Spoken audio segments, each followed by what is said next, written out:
새벽 기도회를 나오시는 분들은 그래도 대충 이 흐름을 아셔서 이해가 되시겠습니다만, 그렇지 못한 분들은 이렇게 금요 기도회 때 이렇게 띄엄띄엄 에스겔서를 보게 되니까 좀 이해가 어려울 수가 있는데요. 에스겔서 8장부터 11장까지가 하나님께서 에스겔을 환상 중에 그 이스라엘 땅으로 보내셔서 그 이스라엘의 멸망할 것, 심판당할 것에 대한 그 환상을 예언으로 주시는 그 내용이 8장부터 11장까지입니다.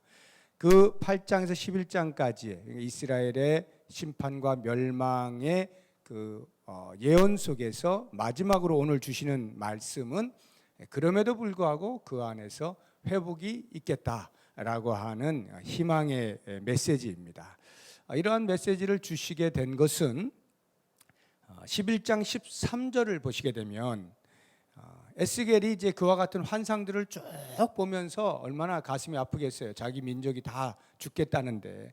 그래서 중간에 보시면 내가 엎드려 큰 소리로 부르짖어 이르되 오호라 주 여호와여 이스라엘의 남은 자를 다 멸절하고자 하시나이까.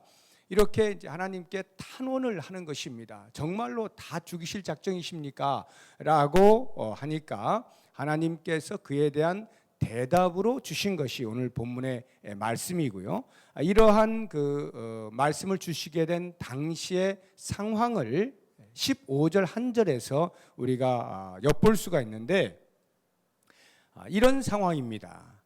인자야 예루살렘 주민이 내 형제 곧 내 형제와 친척과 온 이스라엘 족속을 향하여 이르기를 너희는 여호와에게서 멀리 떠나라. 이 땅은 우리에게 주어 기업이 되게 하신 것이라. 여기 예루살렘 주민이라고 하는 것은 지금 에스겔은 현재 바벨론 땅에 포로로 잡혀 있는 상태죠. 두 번의 포로가 있었죠. BC 605년과 BC 597년.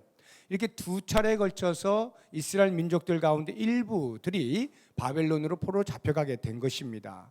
그 상황에서 에스겔이 환상 중에 현재 아직 이스라엘 땅에 남아있는 사람들도 역시 얼마 있지 않아서 멸망하게 될 것이다라고 하는 환상을 보는 것인데, 그 상황에서 이스라엘 땅에 남아있는 사람들, 그것이 지금 예루살렘 주민이에요. BC 586년에 남유다가 전체가 멸망을 하죠. 그러니까 약 한 6년, 7년 요 상간이 아직 남아있는 때입니다. 그때의 예루살렘 주민들은 뭐라고 생각을 하느냐 하면 내 형제 곧 내 형제와 친척과 온 이스라엘 족속을 향하여, 이 말은 바벨론으로 포로로 잡혀간 그 사람들을 바라보면서 이 뜻이에요.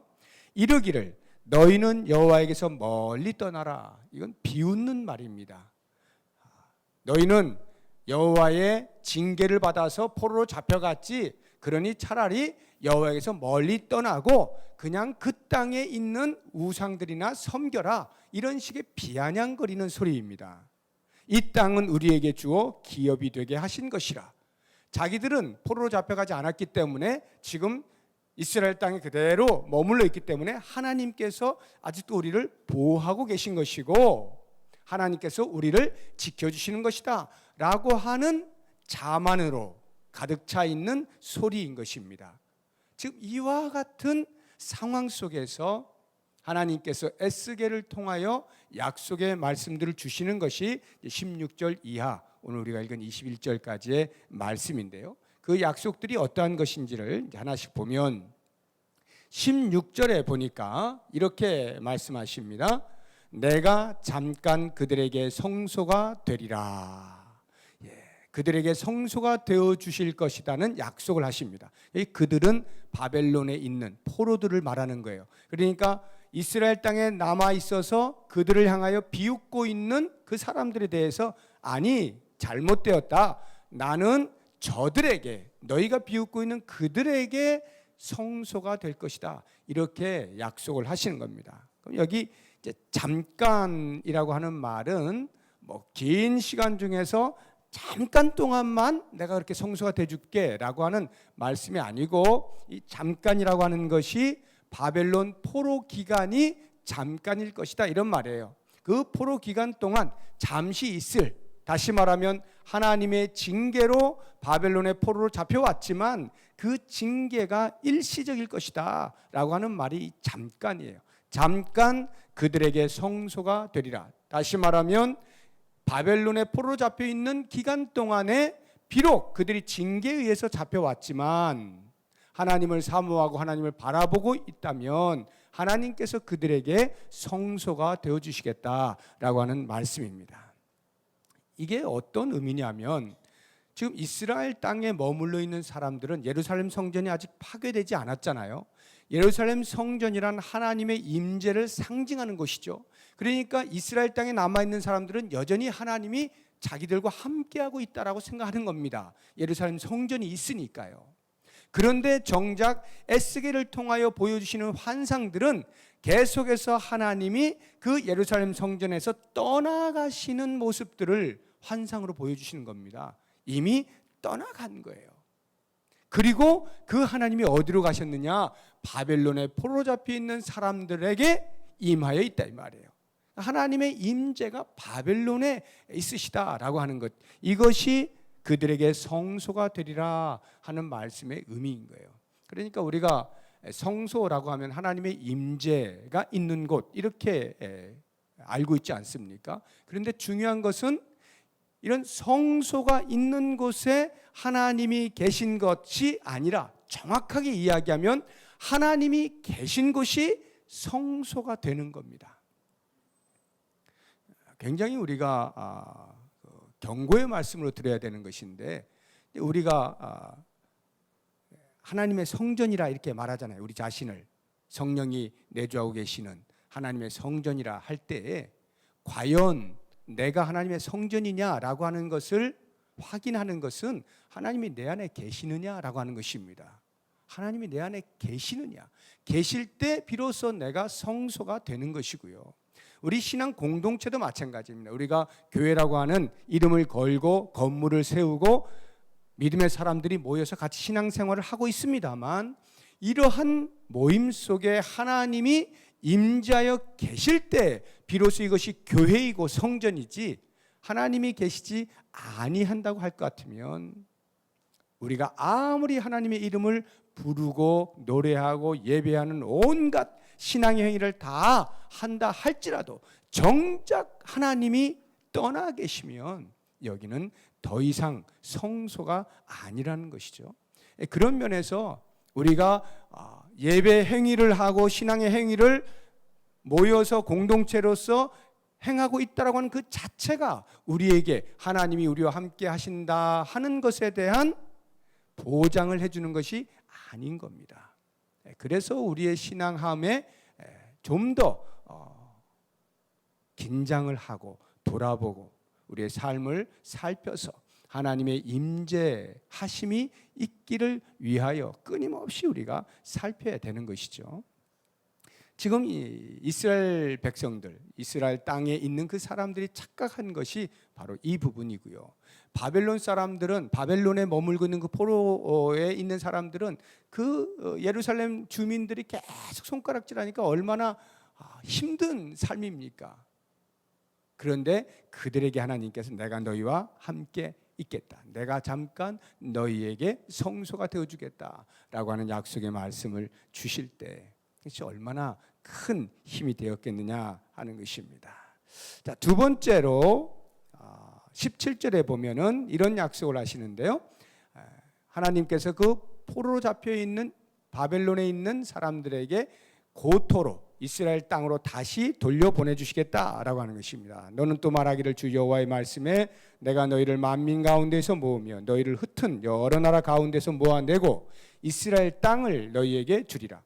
다시 그 땅을 돌려주시겠다라고 약속을 하시는 겁니다. 그러니까 예루살렘에 남아있는 사람들에게 끊임없이 조롱을 받고 비난을 받고 있는 그들에게 그 땅을 다시 돌려주겠다라고 약속을 해 주셨을 때 그 약속의 말씀을 받는 그 포로로 잡혀 있는 사람들이 얼마나 큰 위로를 받았겠느냐 하는 것을 알 수가 있고요. 그 다음 이제 18절부터 21절까지의 내용에서 신앙의 회복을 주시겠다라고 하는 약속을 해 주시는 것입니다. 이 신앙의 회복이라고 하는 것이 어떤 식으로 일어나는가 하는 것을 19절에 보면 내가 그들에게 한 마음을 주고, 신앙의 회복을 주시는데 한 마음을 주시겠다라고 하는 것입니다. 여기 한 마음이라고 하는 것은 지금 그들이 이제 포로 잡혀 있는 사람들이잖아요. 그 사람들 사이에 서로 분열되어져 있는 마음이 하나 되게 해주시겠다, 이런 의미가 아니고요. 하나님과 포로 잡혀 있는 각 개인들이 포로로 잡혀오게 된 이유가 하나님의 징계 때문이잖아요. 근데 하나님의 징계의 이유가 우상을 섬긴 것 때문 아닙니까? 하나님도 섬기고 우상도 섬기고 마음이 나누어진 것 때문에 하나님의 징계를 받은 거예요. 그래서 하나님께서 그 신앙의 회복을 약속하실 때 처음으로 말씀하시는 것이 한 마음을 주시겠다. 즉 더 이상 하나님과 우상 사이에서 왔다 갔다 하면서 마음이 나누어지지 아니하도록 오직 하나님만 바라볼 수 있는 한 마음을 주시겠다라고 하는 것입니다. 굉장히 중요한 거죠. 우리의 마음이 하나님과 또 다른 무엇과의 사이에서 왔다 갔다 하지 아니하고 오직 하나님께만 내 마음을 집중하여서 섬길 수 있을 때, 이것이 진정한 신앙의 회복이라 하는 것입니다.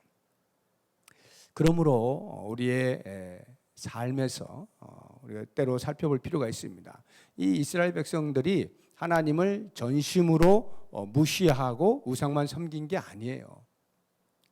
더불어 섬기는 거거든요. 더불어. 우리의 마음에도 혹시라도 우리가 신앙생활을 하는 중에라도 혹시 하나님 아닌 다른 것에 우리의 마음이 빼앗겨서 왔다 갔다 하는 일이 없는가 하는 것을 잘 살펴서 오직 하나님께만 마음을 둘 수 있는 그러한 삶을 살 수 있기를 바라고요. 신앙의 회복을 하실 때 두 번째 19절 그 다음 보니까 그 속에 새 영을 주며 이렇게 되어 있죠.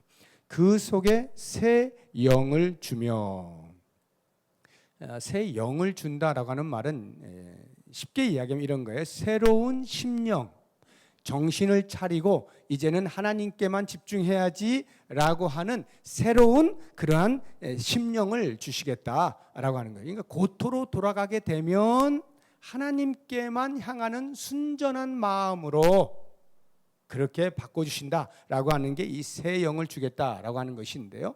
그런데 이것이 궁극적으로는 이 에스겔이 예수 그리스도의 오심에 대한 또는 성령의 강림하심에 대한 예표적 말씀들이 많이 있는 것 가운데에서 이 새 영을 주며라고 하는 것이 곧 그리스도의 승천 이후에 오순절에 성령께서 이 땅에 오실 때의 그 강림을 예표하는 말씀으로 우리에게 들려지고 있는 것입니다. 그러니까 오순절 성령 강림, 성령을 통하여서 비로소 우리의 삶이 새롭게 되어진다라고 하는 것을 알 수가 있는 것이고요.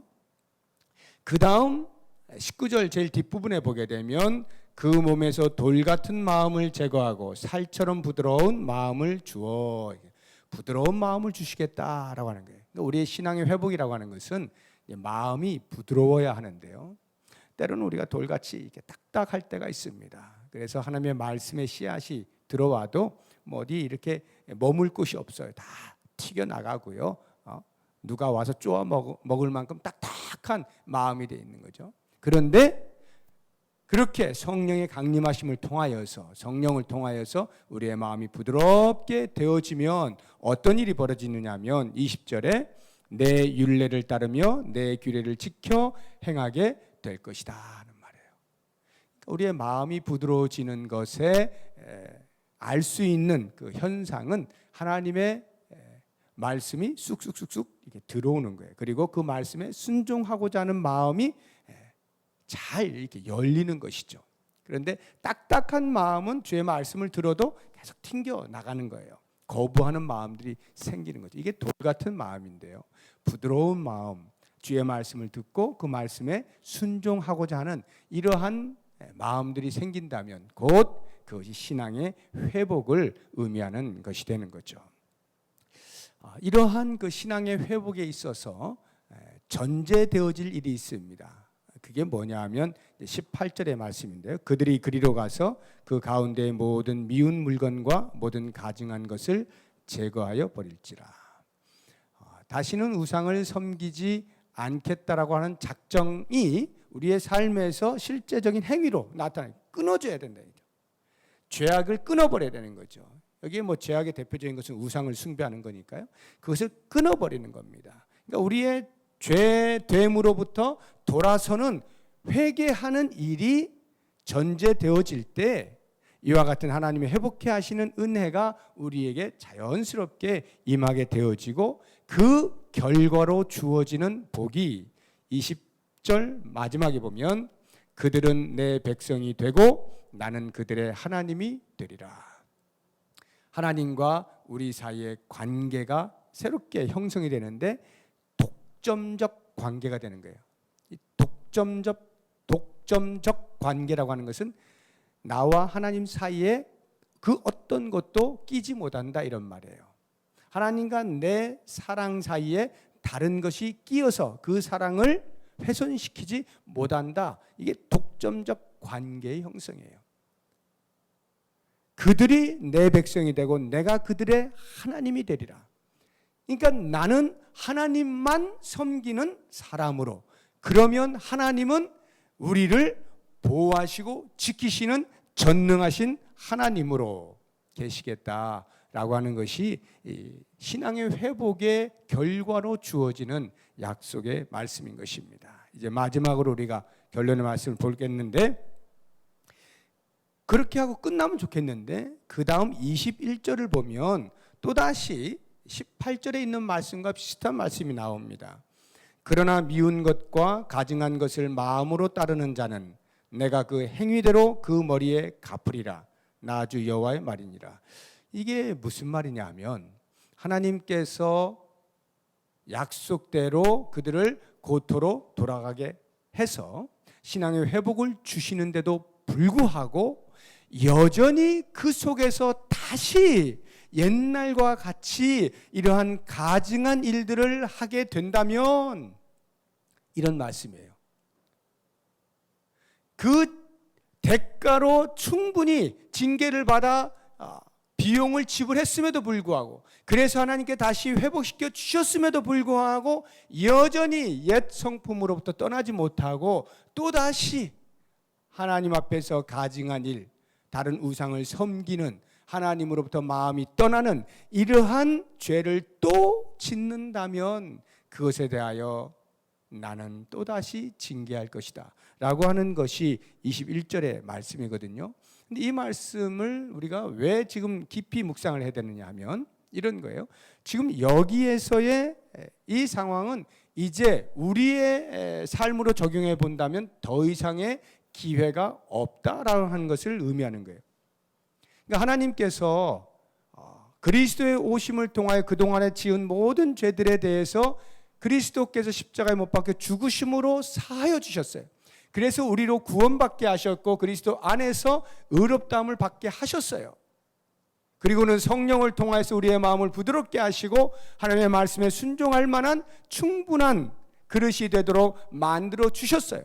그럼에도 불구하고 우리가 만약에 옛 성품으로부터 완전히 떠나지 못하고 성령에 순종하여 사는 것보다 내 옛 성품에 따라서 여전히 고든 마음으로 살아가게 된다면 최후에 주께서 오시는 그 재림의 때에 그 심판을 피하지 못할 것이다 라고 하는 엄중한 말씀이거든요. 우리가 그리스도의 다시 오심을 기다리며 사는 신앙인들로서 하나님께서 우리에게 기회를 주시고 있는 이 시대에 끊임없이 우리는 하나님의 거룩하심을 닮아서 계속하여 죄를 제거하고 우상을 멀리하고 오직 하나님만 사랑하여 하나님만 섬기는 삶으로 일관된 순전한 마음의 신앙생활을 해나가면서 주의 오심을 기다리게 될 때 그 날이 우리에게는 심판의 날이 아니라 보상의 날이, 상급을 받는 날이 되어지는 것이고요. 그렇지 않냐고 우리가 이 기회가 있을 때 계속 기회가 있겠거니라고 하면서 죄 가운데서 거하게 될 때에 혹이라도 부지불식간에 오시게 되는 주님으로 인하여서 우리가 혹이라도 하나님의 심판을 피하지 못하는 그런 일이 없어야 되겠다는 것입니다. 지금 이 21절의 말씀에 해당되고 있는 이스라엘 백성들이 예수님이 오실 때 그 예수님을 거부하였던 유대인들 아니겠습니까? 지금도 그리스도를 부인하고 또 다른 메시아를 기다리고 있는 그런 어리석은 사람들 아닙니까? 그러나 감사한 것은 아직은 기회가 있는 때죠. 아직은 기회가 있는 때예요. 이 기회가 있을 때 우리는 우리의 삶의 모습을 점검하고 바른 신앙생활하는 것 당연한 것이고요. 그리고 아직 기회가 있을 때 우리의 주변에서 그 그리스도의 은혜 안으로 확실히 들어오지 못한 사람들에게 계속해서 그 기회를 제공하고 모든 죄를 제거하고 주의 은혜 안으로 들어올 것을 촉구하는 이런 행위가 우리에게 필요하지 않겠는가 하는 것입니다. 오늘 말씀을 통해서 회복시키시는 하나님이 언제까지나 그러한 것이 아니고 마지막 때가 있다는 것을 꼭 기억하면서 그 기회가 있을 때 우리의 삶을 하나님의 또 반듯하게 잘 살아낼 수 있길 바라고 우리의 주변에 죽은 영혼들을 향해서 복음을 계속해서 증거하며 살아갈 수 있는 전도인으로서의 삶을 살아갈 수 있는 우리 모두가 될 수 있기를 바랍니다. 기도하겠습니다.